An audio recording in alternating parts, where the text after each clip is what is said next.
Ang media ay napakahalaga, napakahalaga. Kasi sila yung ah, influential tool ah, na nag-shape up ng public opinion, set agendas, and creates a perception ng reality. Sila rin yung pinakamabilis na tumutulong sa atin upang maipahatid natin sa mga mamamayan, sa komunidad, ano yung mga nais nating iparating.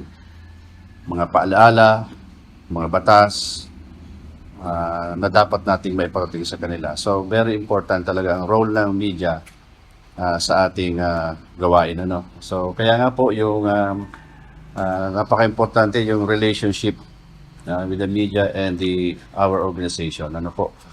So kaya nga po sa hapong ito, tayo ay narito ngayon upang saksihan itong signing of Memorandum of Understanding with Marinduque News Network. So, kaya nga po, welcome sa gawain ito at magandang hapon po sa ating lahat.